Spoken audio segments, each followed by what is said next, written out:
Ladies and gentlemen, Your Excellency, good afternoon. Our meetings for discussions of the processes that are developing in the world as a result of a long, prepared, and ultimately unleashed by the West, a hybrid war against Russian Federation at the hands of the Ukrainian regime, have become a tradition we are in. Last time, in January, we discussed the problems of militarization of the Kiev regime. They are obvious. By the way, the Unsecurity Council has dealt with them more than once on the initiative of our delegation. Today, we'd like to consider humanitarian and legal, including human rights aspects. Ukrainian crisis. Let me remind you that you all know this well. 10 years ago, the government captured. It is now clear by outright Nazis who committed an anti-constitutional act in Kiev. Coup d'etat canceled immediately the status of the Russian language as regional, thereby showing their true intentions regarding respect for human rights and the rights of national minorities, sent armed militants to Crimea because Crimeans like Donbass refused to recognize the illegal regime that came to authorities in a bloody way and sent there, as I already said, armed militants. What contributed to the holding of a referendum in Crimea, the results of which you are well. Crimea returned to the Russian Federation, returned to his homeland. April 14 marks the 10th anniversary of that moment when the Nazis who came to power in Ukraine announced the so-called anti-terrorist operation against residents of Donbass. They identified them as terrorists, which must be destroyed. All defenders of Donetsk People's Republic, Lugansk People's Republic were declared terrorists only because they refused to recognize the coup d'etat and turned against them military operations. It's all in the Chronicle. Residential areas were bombed, and Donetsk and Lugansk and other populated areas using artillery and aviation. And in addition to the armed forces of Ukraine in this so-called regular volunteer battalions from number of open followers of Nazism, this is the right sector. This is Azov, Adar, and a lot others, to the Azov battalion even before the start of the military operation, long before the start. Special military operation, even when Ukraine, in violation of the Minsk agreements, waged war against own people in the Donbass. The Azov battalion was included, the American.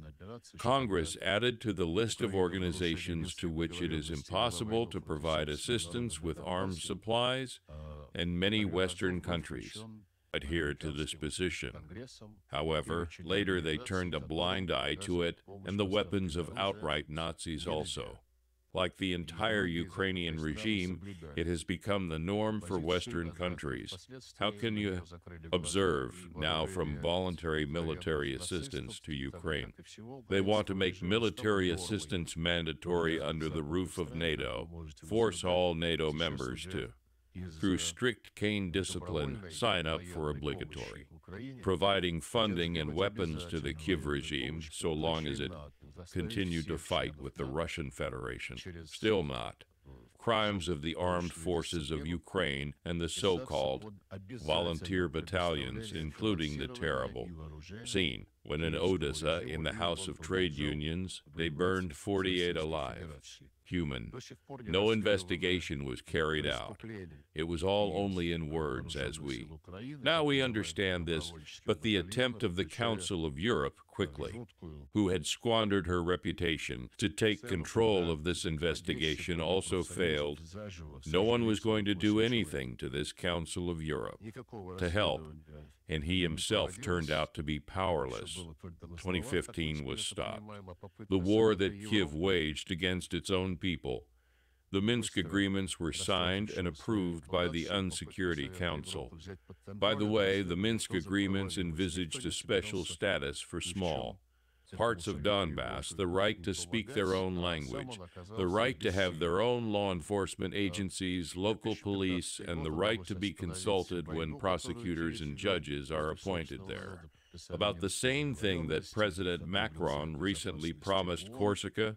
Well, with the Minsk agreements, France's promises turned out to be absolutely deceitful. Let's see how it will be in other parts of Europe, where, by and large, in many countries, various national minorities want exactly what the residents wanted.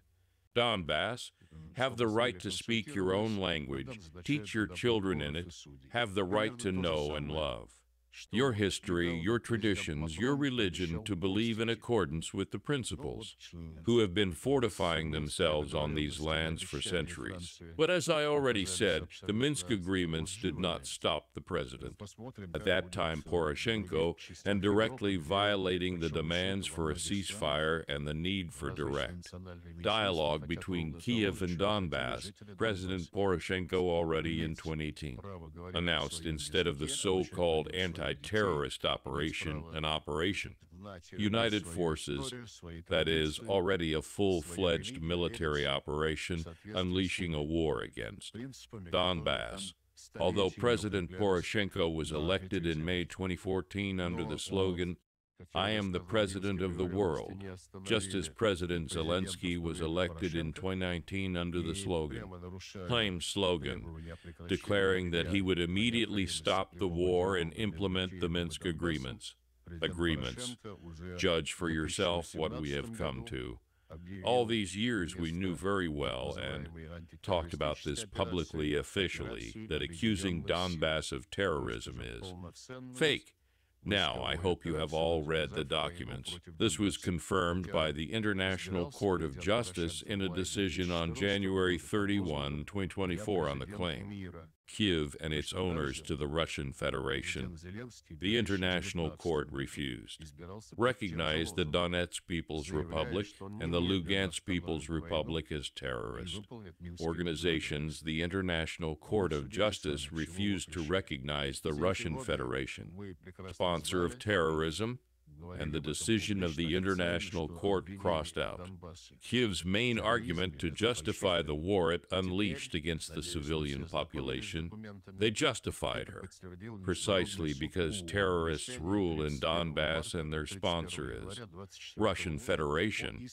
Thus, the International Court actually confirmed that aggressive. Kiev's actions against Donetsk and Lugansk were initially based on lies. The International Court also rejected the arguments of Kiev and the United States, which blamed Russia for the death of the Malaysian Airlines flight. MH17 accused Russia of shelling Mariupol, Kramatorsk, Avdiivka, and much more. The court rejected Kiev's speculation about some kind of racial discrimination in Crimea, refusing to recognize custom materials that were presented as paid for. Western non-governmental organizations and a number of international secretariats. Excerpts from the materials that the Russian side submitted to the International Court in the summer of 23, and which were ultimately recognized by the court as valid and formed the basis for its decisions, are in front of you. I count on you to be able to with them familiarize. It shows how Crimea is developing too. New schools, social facilities, rich cultural life, restoration of Ukrainian and Crimean Tatar monuments.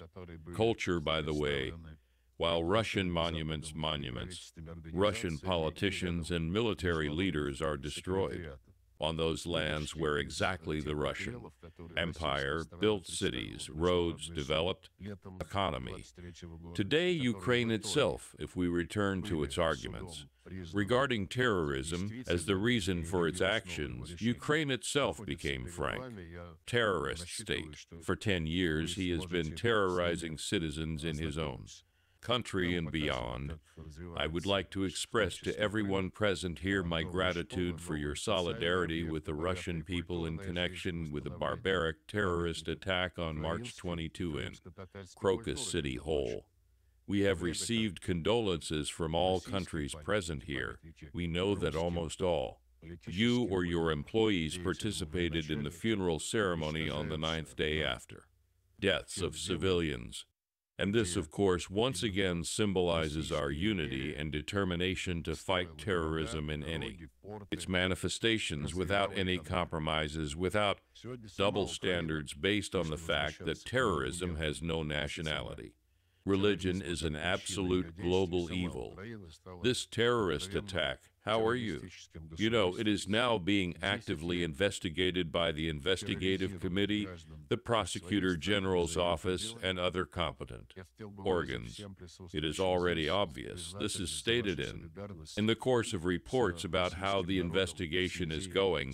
It is obvious that it could not have happened without the Ukrainian trace. Moreover, Ukraine's involvement in many other terrorist acts on Russian territory, no one has any more, raises doubts. I also mean the terrorist attacks that cost the lives of Dugina's journalists, and Tatarsky, which led to the injury of Prialpin, the death of his driver Shubin, the death of civilians during the explosion of the Crimean Bridge, the injury of 42 people during the explosion of a cafe in St. Petersburg, and much more.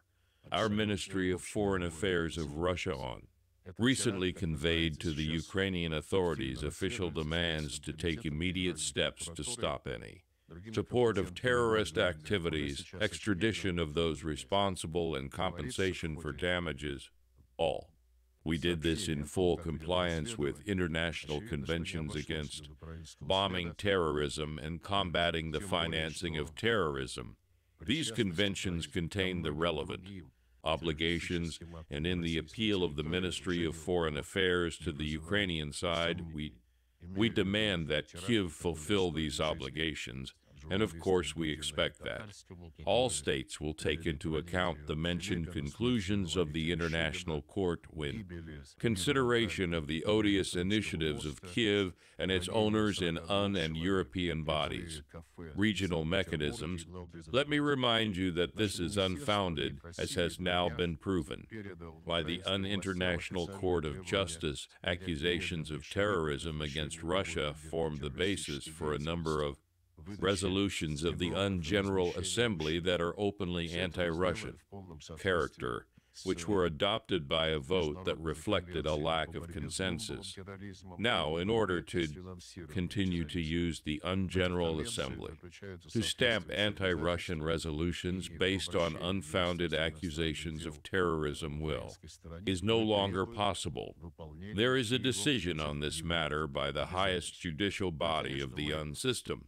In parallel with the appeal through the Ministry of Foreign Affairs, you know that our general, the prosecutor's office, sent the relevant documents to the United States based on requests from citizens and parliamentarians and a number of other Western countries outlining the actions that we expect them in connection with the revealed facts indicating support for terrorists, preparations and actions of the Ukrainian regime on the part of its patrons. In the International Court, when the hearings were going on, Ukraine presented itself a fighter against discrimination against the Ukrainian and Crimean Tatar ethnic groups, but let me remind you that all the years when Crimea was considered part of Ukraine, the Crimean Tatar language was not recognized by the Kyiv regime. By the way, it was not built in Crimea. Not a single mosque in Ukraine recognized the Crimean Tatar. Only after Crimea was reunited with Russia in March 2014, and after the Russian Federation declared the official languages of the Republic of Crimea, Russian, Ukrainian, and Crimean Tatar, for the first time in history. The cathedral mosque is being built in Crimea. It's planned soon. Discovery: this has never happened under Ukrainian administration. Peninsula, talking about how effective a fighter against discrimination, as they call themselves, are Ukrainians. Let me remind you that their mass media, education, cultural events are prohibited in Russian language, not just supported, but legally sanctioned. attack on churches of the canonical Ukrainian Orthodox Church open. Nazism is flourishing, by the way. Let me remind you that since 2005, the Russian Federation submits to the UN Assembly a resolution on the inadmissibility. Glorification of Nazism.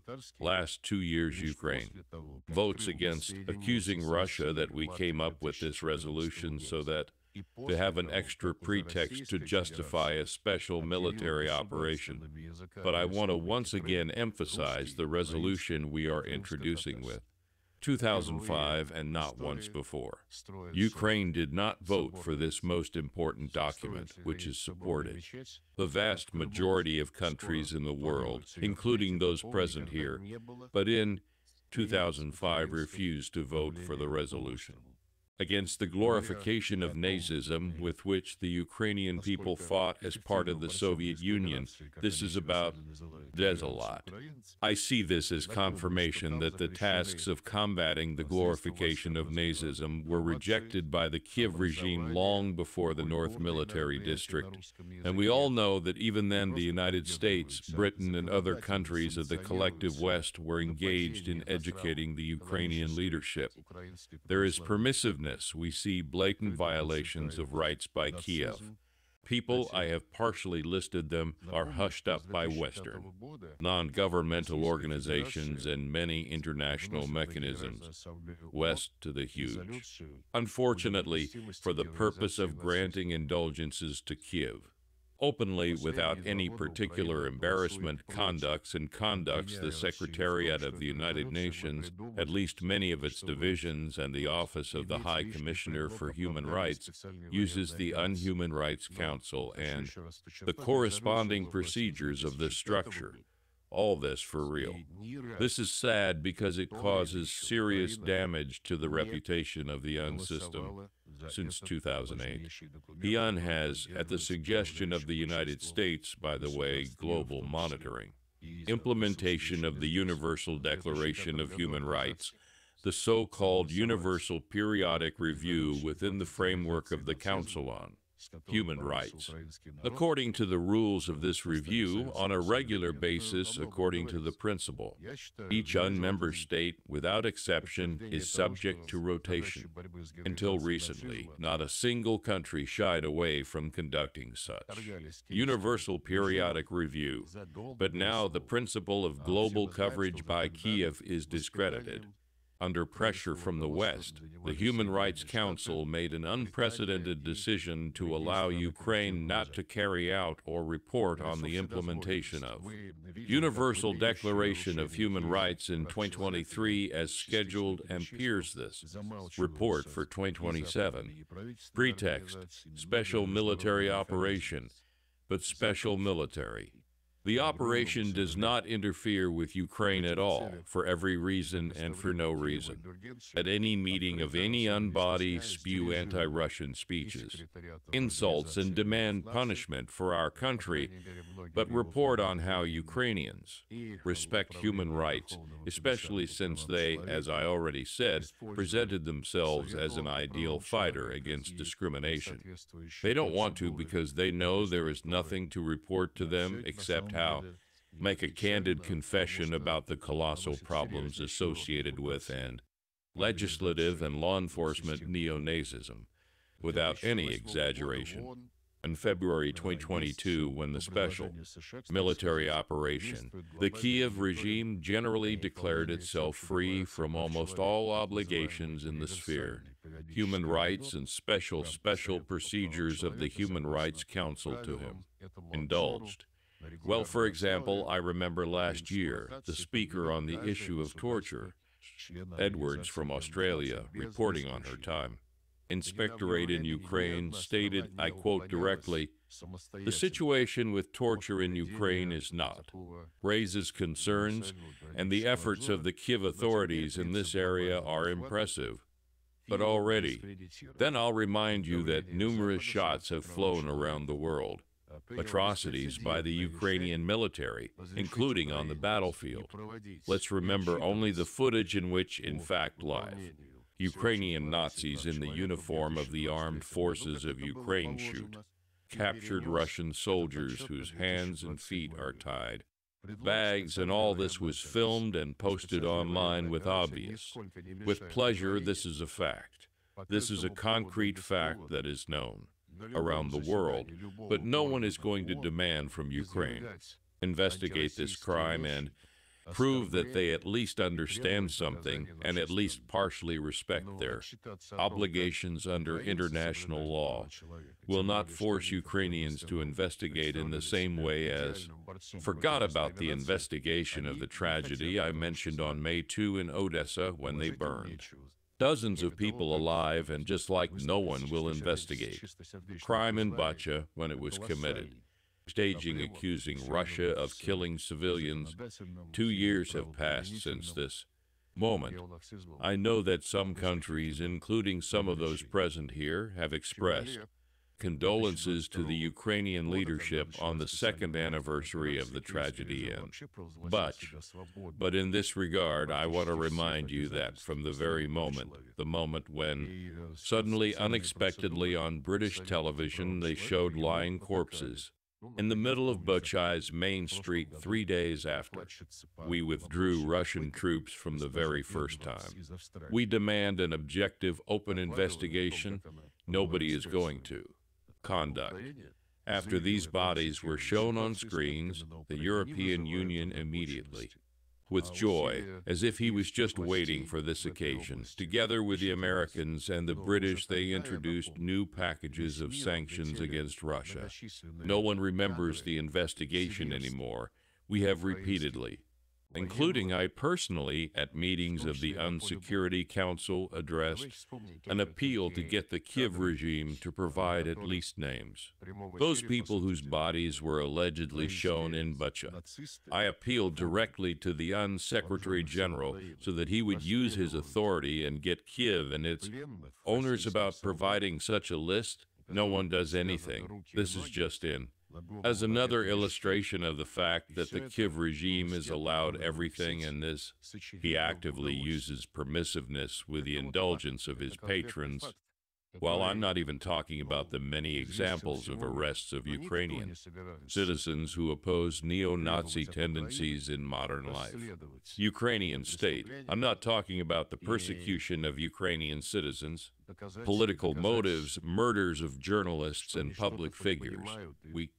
We have been recording human rights violations for several years in our annual collections that are devoted to the situation in this area in various countries of the world. For some time recently, we began to separate the section on Ukraine into a separate publication and a separate report. It is also available. You can use it. Familiarize. I hope that you will glean additional information from there that will help you decide in the future regarding what is happening around Ukraine. We all know that Kiev is not independent, it only follows instructions. They're masters who need to implement the anti-Russia project. It's not hidden if you listen.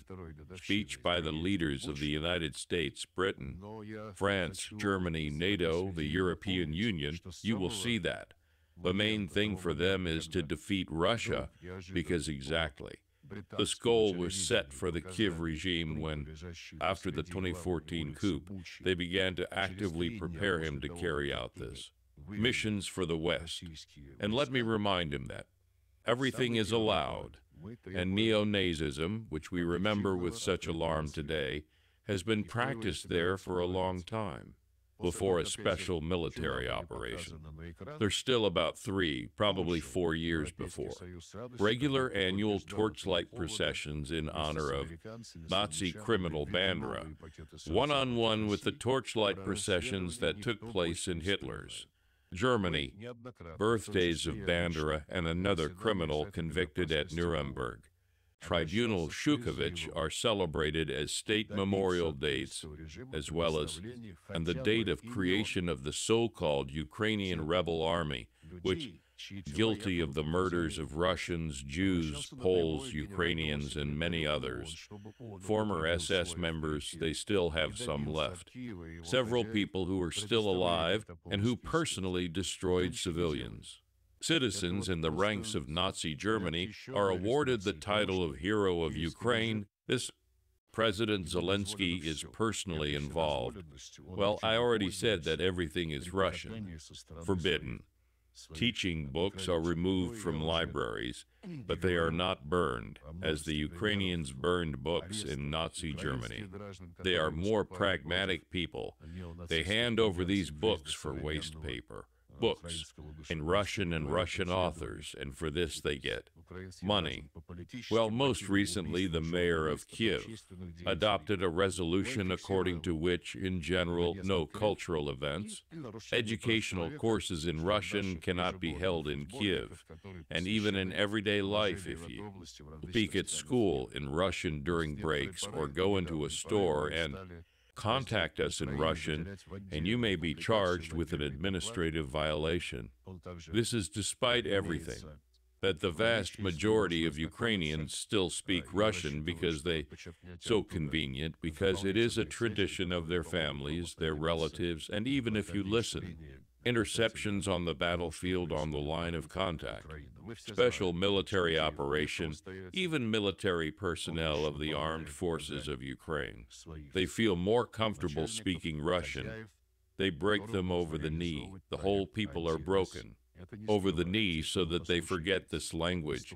I already gave an example during our previous meeting. If in Switzerland, which is going to hold a peace conference on Ukraine, we will say a few words about this now. If it were banned in Switzerland, French or Italian or German, unthinkable. If in Ireland banned English or banned in Scotland. English? No one can even imagine this, but for the Russian, the language of the place, in these principles our Western friends do not exist in Russian. The language is openly discriminated against. This is also proven by the fact that when Ukraine adopted laws securing the state status of the Ukrainian language there, other languages that also have some kind of status were also mentioned, but this status constantly being cut. The European Union began to quietly negotiate with Ukraine to ensure that languages that are languages. The European Union were exempted from restrictive measures to reduce the use and teaching in these languages, and they got exceptions for themselves. Now almost all languages, European Union anyway, have a good position, so to speak, in Ukrainian society in contrast to the Russian language. And when we talk with our European colleagues and say, it's probably wrong that you're only fighting for your own interests, by and large, you don't care about the Russian language. In violation of the same Declaration of Human Rights, in violation of numerous conventions on the rights of national minorities, regional language conventions, and many other things, which do not allow discrimination.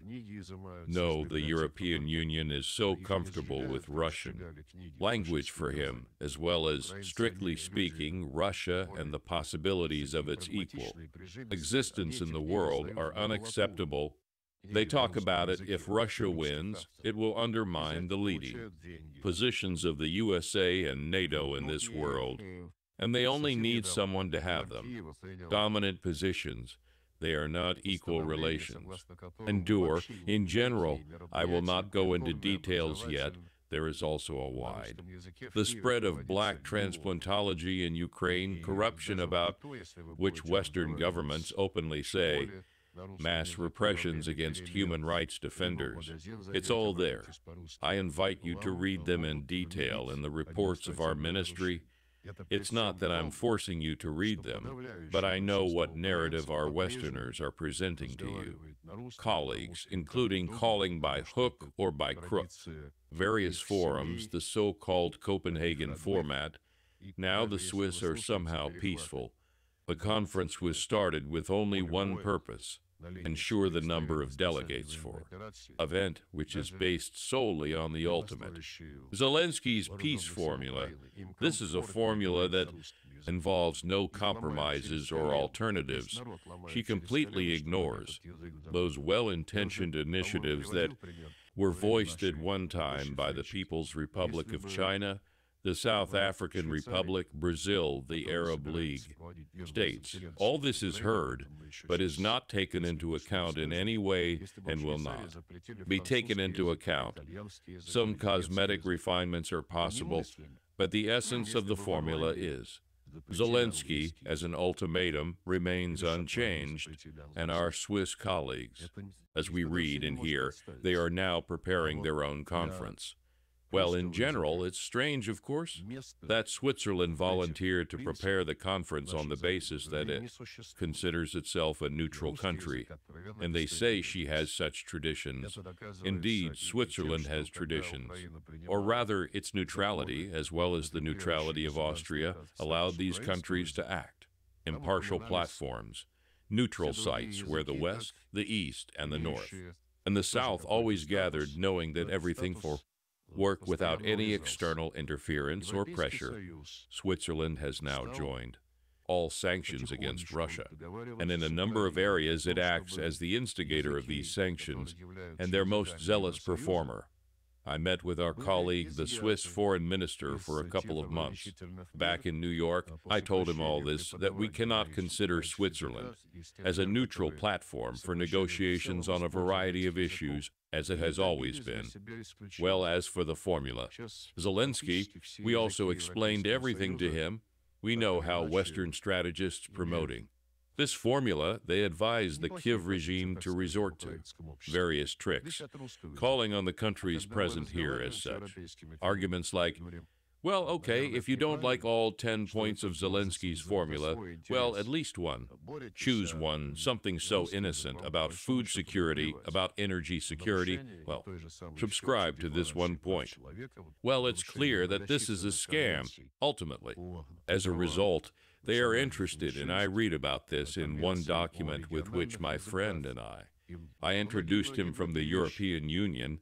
There are direct recommendations on how to carry out these conferences, and it is said that you need to gather as many countries as possible, preferably 140.